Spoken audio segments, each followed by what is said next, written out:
curb real estate speculation and protect consumer rights.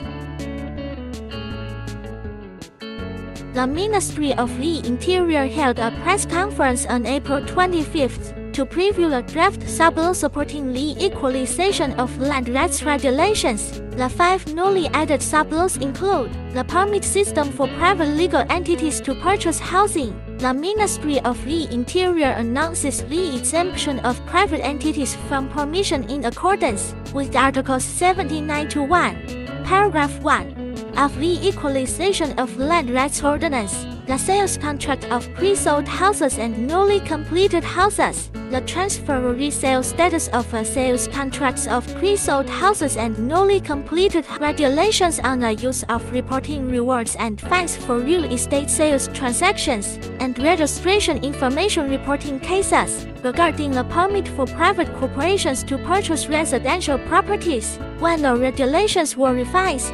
the needs of private corporations to perform business operations were considered and divided into 2 types: permission-free and permission-required. In the draft announcement on permission exemption situations, there are 9 situations where there is consensus that the purchase and acquisition of housing by a private legal person is necessary for the public welfare, including state-owned enterprises, a public enterprise that receives donations from a government, asset management companies invested by financial institutions, AMC, purchase collateral for non-performing assets, the brokerage industry purchased defective items to ensure creditors' rights and stabilize the real estate financial market. Private corporations acquire residences, purchase of privately owned monuments, historical buildings, memorial buildings and other residences subject to the Cultural Assets Protection Act, priority purchase in accordance with legal provisions, owners, implementers, investors, etc. within the scope of the urban renewal plan, purchase residences within the scope, the founder and owner of a dilapidated old age reconstruction project, purchase a residence within the scope of the project, signing a joint construction contract with the landowner, and purchasing the landowner's residence are included in a permit-free project or are included in license-exempt projects. In addition, in the draft licensing measures, 6 situations in which private legal persons need to purchase residential buildings, including purchase as dormitory, large-scale rental operation, use of health and welfare institution premises, purchase of residences by cooperatives for shared use by members, joint construction,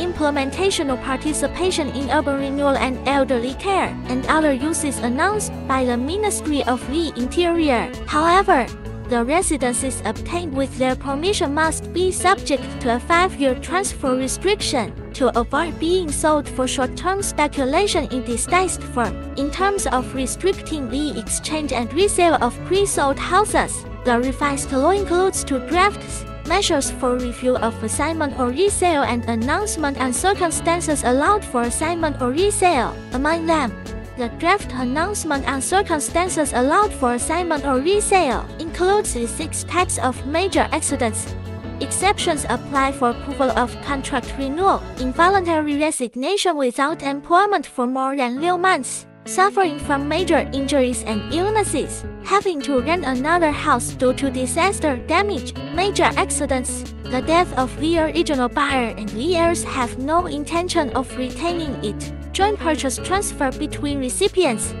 etc. In addition, the Ministry of the Interior has announced a draft method for the use of reporting rewards and fines, which stipulates the types of bonuses to be issued for reporting violations, including cases of overdue or false declaration of real price registration, violation of red order resale, restrictions on contract exchange and prohibition of speculation, if a reported case is verified to be true. After the penalty is determined and the collection is completed, 30% of the actual fine collected will be awarded as a reporting bonus, and the upper limit of the case bonus is $10 million NT.